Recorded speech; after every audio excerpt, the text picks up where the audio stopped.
আপু আমরা হাংরিজেন একটা অনলাইন চ্যানেল। আমরা বেসিক্যালি এই ঈদ উপলক্ষে যারা ঢাকা থেকে বাড়ি যাচ্ছে তাদেরকে বেসিক্যালি কোরবানির ছুটি কাটাতে যাচ্ছে, তো এই বিষয়ে আমরা 5টা প্রশ্ন করছি। যদি আপনি 4টা প্রশ্নের উত্তর দিতে পারেন তাহলে আমাদের তরফ থেকে একটা উপহার সামগ্রী আপনার জন্য থাকছে।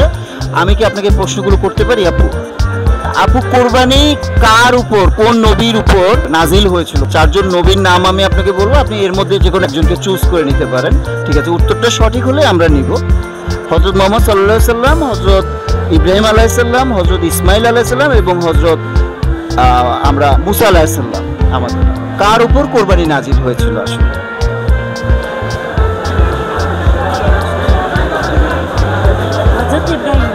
হযরত ইব্রাহিম। ওকে আপু, আপনার প্রশ্নের উত্তরটা একদমই সঠিক হয়েছে।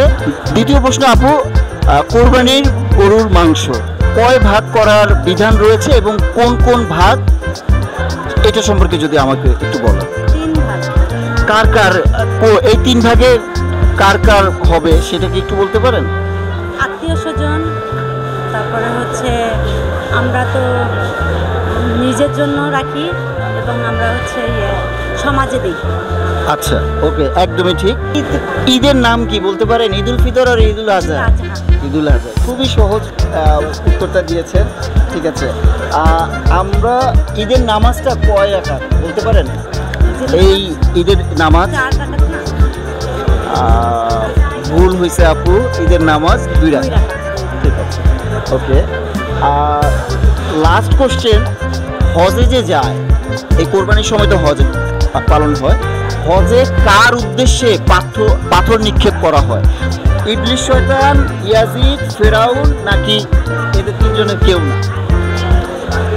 ইবলিস, ইয়াজিদ, ফেরাউন নাকি এদের 3জনের কেউ না? কার উদ্দেশ্যে হজে পাথর মারা হয়? ইবলিস।